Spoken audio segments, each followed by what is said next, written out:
And as a result, working people, low-income folks, people who are struggling, they don't understand why they ought to roust themselves from their difficult, demanding, overwhelming days of life to go out and vote for a party that doesn't want to throw a punch. Yeah. And that's a big deal. Yeah, it is a big deal. It's a big deal. Because think about this, brothers and sisters. Just think about this. Understand this. Back in the year 2000, now that's ancient history. I know that none of you remember the year 2000. But that was the year that Al Gore got elected President of the United States. No, in any functional developed country in the world, that was the year that Al Gore got elected. He won by 540,000 votes nationally. He won by more votes. He won by more votes than many people have become President of the United States. He also won the state of Florida. There was only one problem. The Supreme Court of the United States was counting the votes. And as a result, we did not have a functional electoral process, so Al Gore didn't become president.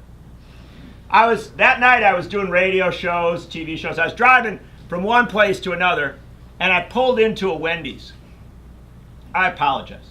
And I went to my Wendy's window. It was late. I got myself a Dr. Pepper and some French fries.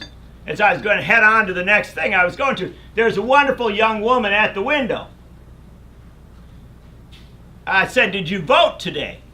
And she looked at me with a face of great sorrow. I mean, her face actually fell. And she says, "You know, I meant to. I wanted to. But since my husband left me, I've got to get up at 6 in the morning, get my kids off to school, get them all going. Then I walk to the McDonald's and I work the day shift there. I get done in time. I walk home, get my kids going on their homework, and then my sister comes home, comes over, makes some dinner, and then I walk here to Wendy's to do my night shift, and I just didn't have time in that day to vote." And she felt bad about it. But I didn't blame her, because that's the great dysfunction of what's happening in our politics. We blame people for not voting when sometimes our parties haven't given them enough to vote for. That woman was struggling. That woman was working 2 jobs at minimum wage, and she was doing it to take care of her kids.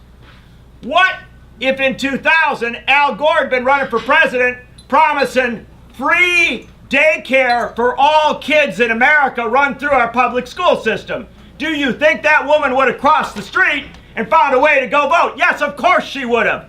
You don't win elections by saying you're going to be a manager. You win elections by saying you're going to do something fundamental to change people's lives. You're going to make people's lives better.